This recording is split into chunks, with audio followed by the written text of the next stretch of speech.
Depuis samedi 22 février 2025 à minuit, les employés du pétrole, toutes entreprises confondues, du Gabon, sont donc entrés en grève générale illimitée. Ils protestent contre la forme de clientélisme et peut-être de mépris, selon leurs propres termes, affichée par le président de la commission mise en place par Brice Otero Nguema pour normer le secteur, pour régler tous les problèmes, notamment parlant de l'arrimage de toutes les grilles salariales de ces différentes entreprises, Total, Assala, Perenco, Adax, Valco, etc.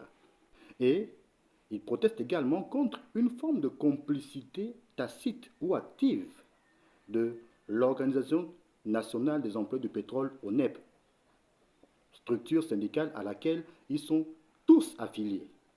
Beaucoup d'entre eux ont perdu leur emploi pour s'être enrôlés dans les rangs de l'ONEP.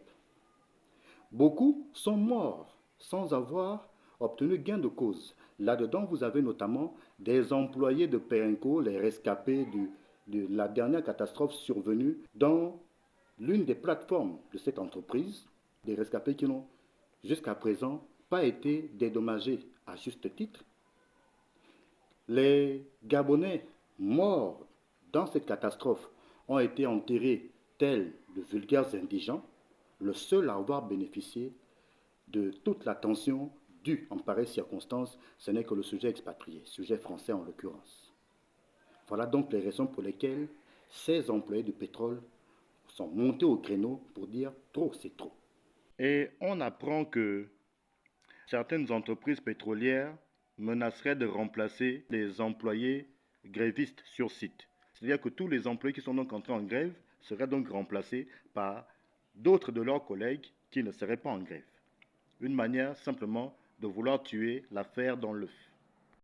Ce qu'il faut savoir dans ce dossier, pour être tout à fait complet, c'est que dans le secteur pétrolier, vous avez deux catégories de salariés. Vous avez des salariés maison, c'est-à-dire que quelqu'un est employé par une entreprise pétrolière, que ce soit Total, que ce soit Perenco, que ce soit Assala, Adax, etc. Et puis vous avez des prestataires, c'est-à-dire qu'il y a des entreprises de placement de personnel qui donc, via des contrats de prestation, placent du personnel au sein de ces entreprises, dans les différentes installations de ces entreprises pétrolières, et font le même travail que les employés maison des différentes entreprises pétrolières.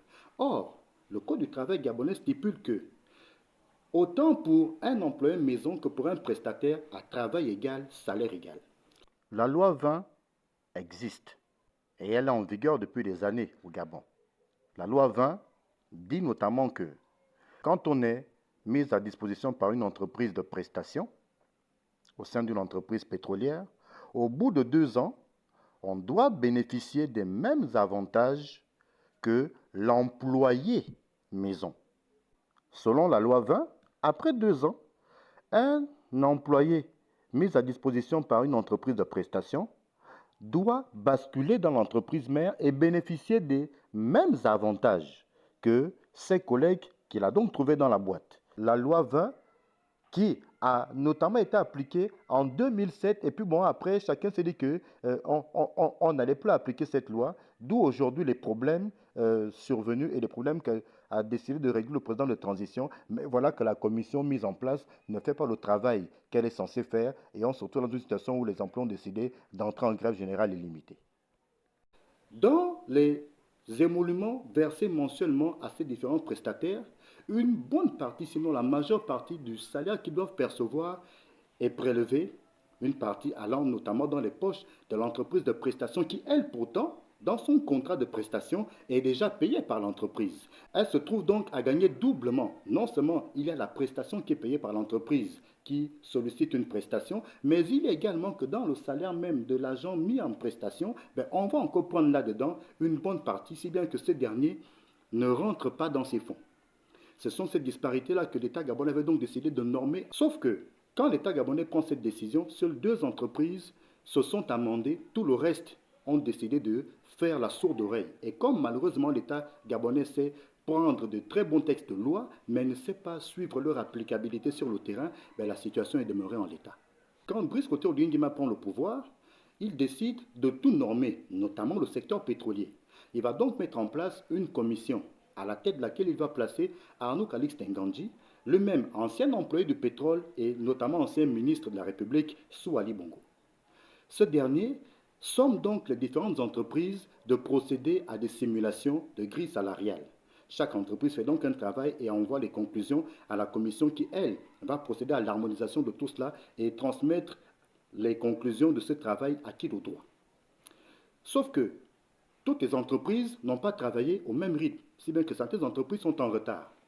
Vu le retard donc accusé, Arnaud Calixte Nganji a fixé la date butoir de dépôt des dernières simulations à fin avril 2025. Sauf que l'élection présidentielle a lieu le 12 avril 2025, d'où la crainte des employés du pétrole qui se disent si les élections ont lieu, certainement que tout ce qui aura été entamé comme travail et donc qui n'aura pas été achevé va devenir caduque et on va donc devoir attendre que Oligui ou le gouvernement qui sera mis en place crée une nouvelle commission pour procéder de nouveau au travail. On va encore recommencer à attendre, ça va encore prendre du temps. Or, ça fait déjà des années qu'on attend. Faut-il rappeler que beaucoup d'entre eux ont perdu leur emploi et beaucoup sont morts dans cette affaire. Les employés du pétrole vont donc adresser correspondance au président de la commission pour le lui faire remarquer et demander que la date butoir de dépôt des différents travaux de simulation des grilles salariales soit plutôt ramenée au 14 mars, de sorte que ces gens puissent être payés au plus tard fin mars. Ainsi, quand les élections arrivent, bon, chacun est entré dans ses droits et puis bon, on peut passer à autre chose. D'autant que, faut-il le rappeler, parlant précisément de ces paiements de rappel, parce que là, il s'agit de payer des rappels sur les sommes qui ont été prélevées sur les salaires de ces employés du pétrole. Beaucoup ont travaillé notamment, s'agissant des prestataires, beaucoup ont travaillé pendant 5 ans, 10 ans, 15 ans, 20 ans, voire davantage. On leur a prélevé de l'argent. Cette commission a donc pour but de procéder à l'arrimage des grilles salariales et qu'on paye de façon rétroactive tout ce qui a été prélevé sur les salaires de ces pères et mères de famille. Or, la loi du travail gabonaise, donc le code du travail gabonais, précise que dans ce cas de figure, on ne paye qu'au maximum sur 5 ans. Ces correspondances sont donc été adressées par qui le droit pour dire mais il faut faire quelque chose parce que sinon on a crainte qu'après on se retrouve dans des situations vraiment embarrassantes. Arnaud Calixte Nganji aurait décidé de faire la sourde oreille et pour cause. On découvre dans cette affaire qu'il y aurait donc complicité tacite de l'ONEP. On découvre que les raisons qui auraient conduit à ce que Arnaud Calixte Nganji décide de passer outre les réclamations, les supplications, pourrais-je dire, des employés du pétrole tiendraient du fait que lui-même serait propriétaire d'une entreprise de prestation de sous-traitance, notamment auprès de Total. De connivence avec une certaine Madame Binyomba, secrétaire générale de l'UPEGA, l'UPEGA qui représente le patronat pétrolier, c'est-à-dire que l'UPEGA c'est l'union des entreprises de pétrole au niveau du Gabon et qui elle aussi travaille à l'arrimage de la grille salariale au sein de cette commission. Ce sont donc ces deux-là, selon les employés du pétrole, Arnaud Nganji et Madame Binyomba, qui se seraient ainsi dit qu'ils allaient saper la volonté du président de transition de normer les choses. C'est ce que disent les employés du pétrole.